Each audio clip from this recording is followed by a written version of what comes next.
for capturing low light footage with the Osmo Pocket 4P, you have several different options. First of all, you have two different modes you can start with. One is the super night mode, and one is the traditional video mode. But when you get into that traditional video mode, you essentially have a ton of different options. You can do the normal color profile, you can do D-Log, you can do D-Log 2, you can do 1x, you can do 3x.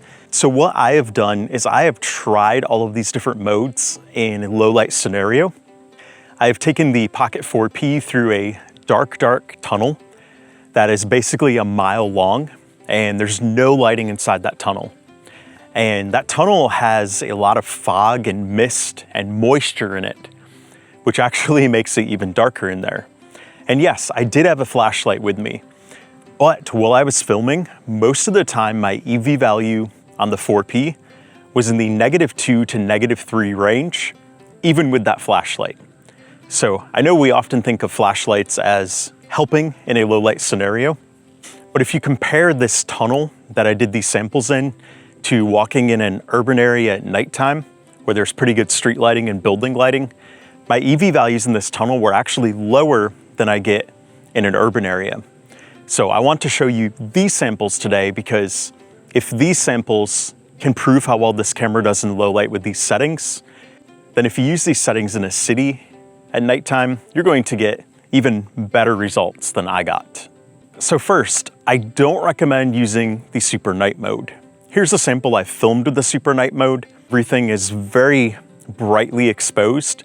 It's actually brighter than it was in real life. It makes it look much lighter than it was in that tunnel. The image overall is kind of soft. The Osmo Pocket 4P is applying quite a bit of noise reduction because it's boosting the ISO really high. And when you have a really high ISO, you're going to get a lot of that digital noise really quickly. So the 4P is offsetting that with a lot of noise reduction.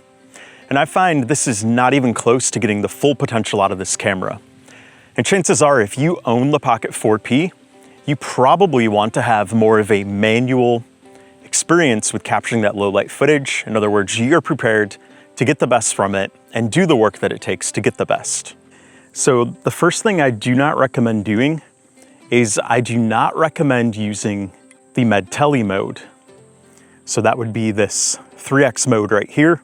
The 3x sensor is smaller, and as you know, larger sensors let in more light. And I experimented a little bit with the 3x. At the start and finish of the tunnel, the 3x was great to capture that environment. If you are in a very well-lit city area at nighttime, in other words, if your EV values over here are close to 0 or only slightly negative, the 3x could work for you. But otherwise, I do not recommend it. If your EV values are in the -2 or -3 with the 1x, then they're going to be even lower with the 3x. So don't use the 3x unless you're in a well-lit, low-light area. The next thing I do not recommend is I do not recommend using the normal 10-bit mode. Normal 10-bit is great if you just want footage straight out of the camera to share, but normal 10-bit is going to take away a lot of grading potential that you have when you're filming in low light. So you want to use D-Log or D-Log 2. I recommend using D-Log 2 because D-Log 2 has even more dynamic range than D-Log, and this is actually going to help you in those low light environments. So we're gonna go to D-Log 2 here, but I'm going to turn color recovery off. So I find that having color recovery off in low light actually helps me visualize the potential of the footage much better than when color recovery is on. So now that we're in 1x and we're in D-Log 2, which by the way, after the most recent firmware update, D-Log 2 shows nicely up here at the top. What we're gonna do is we're gonna set our manual parameters here for exposure. So under exposure, since I am filming in 24 frames per second, I'm gonna go here where it says M, and I'm going to set the shutter speed to 1/50. If you were filming in 30 frames per second, you're just gonna do 1/60 there. And I highly recommend either 24 or 30 for low light. And one important tip, if you are filming in an urban area at nighttime with artificial lighting, then you want to do 4K 30. The reason for that is that 4K 30 is going to help prevent that flicker from the artificial lighting that you're going to see in a lot of instances if you do 4K 24. So helpful tip there, if you're around artificial light, to 4K 30. If it's natural lighting or my flashlight in my case, do 4K 24 and you'll be fine. So the ISO is the next thing to talk about. Now I filmed a bunch of samples with ISO 800 and I filmed a bunch with ISO 1600. And I graded those, and technically 1600 provides a little bit more dynamic range than ISO 800. And ISO 1600 is obviously going to expose even brighter when you're in low light. But what I found is there really was not a lot of difference between 800 and 1600 when it came to noise. But 1600 did require less lift on my shadows than 800. So when we edit these clips later on, I'll show you the difference there. But all in all, both of them looked pretty good. So my recommendation is if your EV value is sitting at -3 with ISO 800, then go to ISO 1600. That's going to boost it. When you do that, it's probably gonna take that -3 to at least -2 and maybe like around -1.7 or so. But if your EV value at ISO 800 is sitting between EV of -1.5 to 0, we leave it at 800 because that means you have enough light in the low light to work with, and you're gonna get a little bit cleaner image with a little bit less noise. But in my case, through the tunnel, I found that ISO 1600 yielded the best results. And then for the white balance here, I recommend keeping this consistent. So through the tunnel today, I just kept it at 5600K. All I did was adjust my white balance later on for all of those scenes and they all matched up. But if you were in a city area at nighttime or an indoor low lit area, use the white balance of 3800K and that's going to work out really well for you. You still might have to do some tweaks, but it's not going to require much adjusting. And then down here for the color mode, we've already set that to D-Log 2. And then focus mode, you want to have that on continuous right here. And then breathing compensation, make sure to have that on. That's gonna help your focus shift smoothly. And then image adjustment, a few things to go through here. So first of all, for texture, I recommend keeping it at -2. -2 is going to give you an image where you can always add a little sharpness later on, but it's not gonna have the sharpness baked in. But then noise reduction right here, this is going to depend on a couple factors. So if you are going to do noise reduction in post-production when you're editing, if you have Neat or one of those other plugins, or you have one built into your video editor, then I recommend keeping noise reduction at -2 because your noise reduction plugin that you use later on is probably going to do a little bit better than the 4P internally. But if you don't want to apply noise reduction in post, then I recommend setting this to 0. If you do more than 0, it's going to make it look quite soft, and I don't recommend that. But I have tested noise reduction at 0 and not applied any in post, and that looked pretty good, including with the ISO 1600 shots. So this is really all about if you're gonna do noise reduction with a plugin later on, or if you want it done in the camera. So 0 if you want it done in the camera, and -2 if you're gonna do it with a plugin later on. So those are all of our settings right here. So we're gonna go back to the studio now, and I'm going to show you what we can do with those clips and how much potential is available there to really grade it and make it look incredibly nice. So let's talk about how to grade these clips to get the most out of them. I'm going to show you the grading in Premiere, but any video editing software you have where you can apply a LUT and do basic adjustments to the clip is going to work. So I've got 3 different clips here, and the first one here is a pretty dark scene. I've got the flashlight here, and I'm going through a mist and fog. You can see it there through the light of the flashlight. It actually looks very cool. So what I wanted to show you with this one, first of all, is how I would grade this. So this one, when I filmed it, the overall EV value of this scene was showing as -2.7 on my camera. It was way underexposed on the 4P. So the first step in the process, under Creative here, under Lumetri Color, we're going to apply a LUT. But first, make sure you have the Lumetri scopes showing over here on the left. You're going to need those. And if you don't have those showing, go up here to Window and select Lumetri scopes. And this waveform right here, as you can see, it is very underexposed. Everything is down here like around 5, and the light, even the peak of that, is only up to about 40. So we're gonna go under Creative and apply the conversion LUT. And I'm just going to use the default D-Log2 conversion LUT that's available from DJI. So we're going to open that. And initially that's not going to do much here. It's going to bring some of the colors back to what they should look like, but it's not going to do much more than that. And the reason we don't want to apply it as an input LUT is because if we do that, it's not going to allow us to make exposure adjustments and highlight and shadow adjustments above the LUT. And we want to make those above the LUT. So if you're using Resolve or Final Cut Pro, you want to make sure your basic corrections such as exposure, shadow, and highlights, that those adjustments come before the LUT in that order. It is going to impact how the image looks, and you're going to get much better results if you apply the LUT after the basic correction. So what we're going to do here first of all is the exposure. We are going to bring this up quite a bit. Now we were underexposed by about 2.7. So I'm going to bring this up to about 2.5 right there. And already that does a lot for our image, but we need to fine tune this now. So at this point, we can bring up our shadows a little bit further, but at the same time, we want to keep a contrast with that light. So I don't mind my shadows being a little bit darker there. So I'm going to bring them up about 15. And then our highlights, I actually want to bring those down a little bit in this case, because they are very bright with this light right here, and we don't need it to be quite that bright. Technically, the only part that's overexposed are these 4 lights on this flashlight right here, so it's not too terrible. But what I also want to do is I want to bring down the blacks a little bit. You can see when we brought up the exposure, the black here is kind of like a gray color, and so I want to bring those down a little right here. But we want to make sure they don't go below 0, because then our shadows are clipping in that case. So I'm going to bring them to about right there. So if you look at our starting image, if I turn this off, that's where we started, and that's where we're at now, which I really like how that looks. That looks really good. And you'll notice because we brought down the blacks, there's not a lot of noise in those shadows.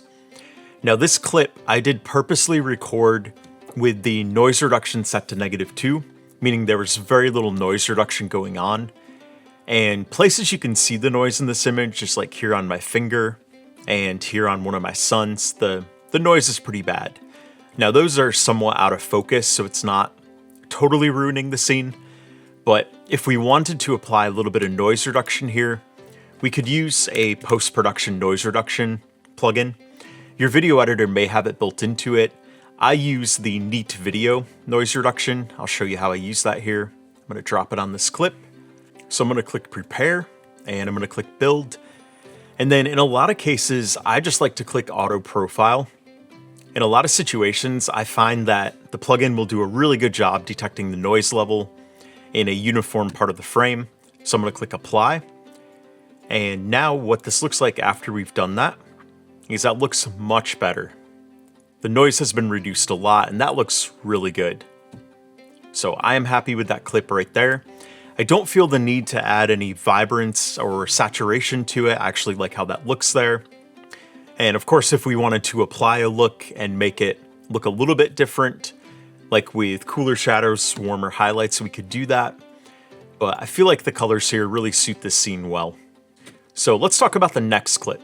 So the next clip, it is not nearly underexposed like the last one was. This one starting off, on my camera at the time when I checked, it was about -1.5 underexposed.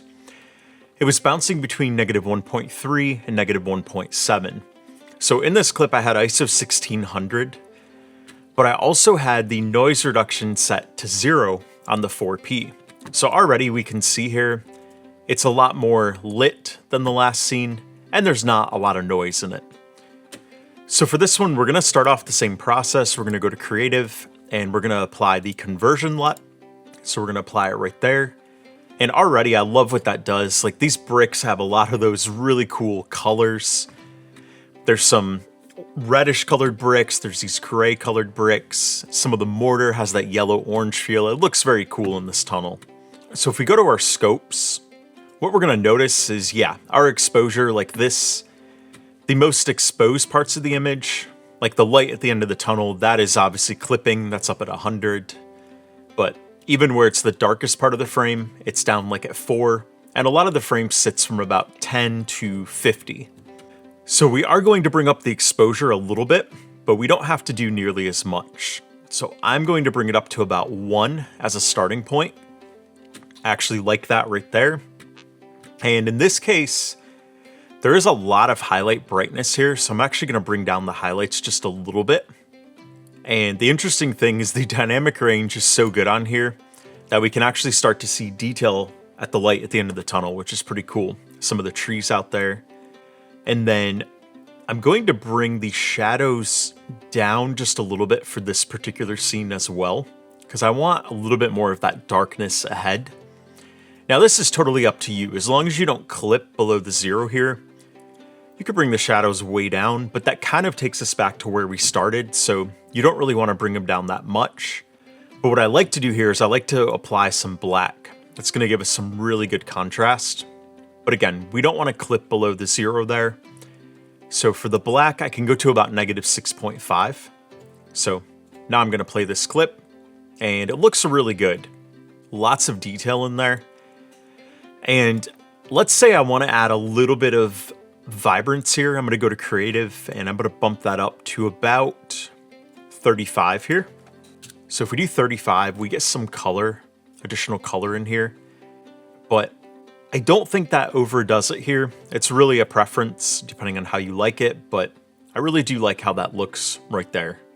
So the final scene, this one right here, I want to show you this one because this one has a lot of contrast in it.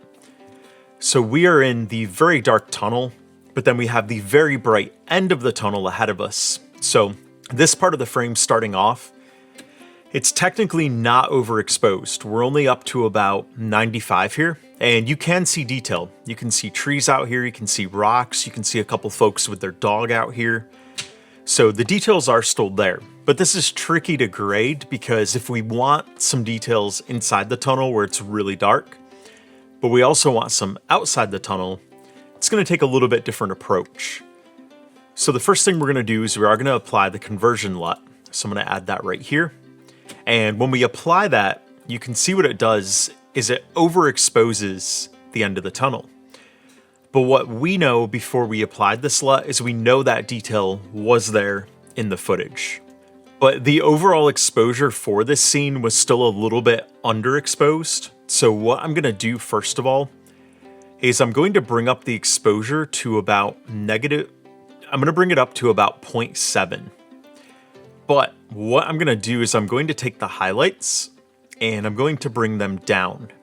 Now we get back some of the detail at the end of the tunnel, but the end of the tunnel is still overexposed. So what I'm going to do now is I'm going to take the exposure up here and I'm going to bring it back down, and I'm just going to put it back to 0. So that was our starting highlights after converting, and that is our highlights if we take them all the way down. So if you want that detail at the end of the tunnel, you'll want to do something like that. If you value the detail in the shadows and wanting more of that, you can bring up your shadows here. And that's definitely going to do that. It's also going to give that nice glow right here. In this case, there was quite a bit of mist and fog there. So that's kind of what we're seeing there as we go through this. And I like being able to see the water on the ground there. That is pretty cool. The water dripping into that. So yes, there is detail at the end of the tunnel. And if you value more detail at the end of the tunnel, you can actually bring down the exposure. So if we bring it down to say -1, we have a lot of detail there now, and it looks really good. So if we go back here and look at it, there is quite a bit of detail in the tunnel as well. And we have room to bring up our shadows. And that is because I used ISO 1600. And I also had a little bit of noise reduction. I had it set at 0 in the camera. So when we bring up our shadows, we have a lot of pretty clean detail in the shadows, even with us purposely underexposing this and having the highlights way down here. So that is evidence right there of just how much dynamic range D-Log 2 has. It does have a lot of dynamic range to work with. So I like how that looks right there, but I want to add just a little bit of vibrance to the scene as well. I want a little more of those greens on the outside. And that bluish hue is kind of cool in the tunnel, but I don't want to overdo it. So I'm gonna do about 20 right here. So let's take a look at the scene now. And this stone right here with that green color on it, that stone is called green stone. And it actually is pretty green. So that's not some trick of the light. It actually has that green glow to it. It's very cool. But look how good that scene looks. Look how clean it is. Look at the detail we get, the dripping water and the ripples here. You can see my son walking here, the reflection on the water over here. And you can see the people outside. You can see drops falling down. And you can see trees out there. Super cool. I love how that scene comes out.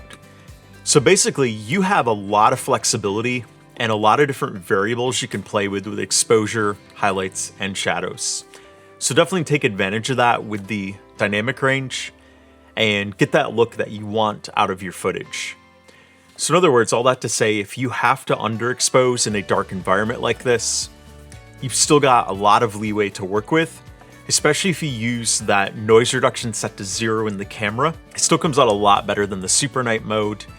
And in addition, if you don't want to do the noise reduction and you want to use the Neat plugin or a different plugin that your video editor has, you can do that as well and get really nice results with this footage. And if you'd like to learn more about how to get the very best from the DJI Osmo Pocket 4P, I've got a whole playlist here with a bunch of videos that I've already put together, and I'm going to be adding more and more as I do more with this camera.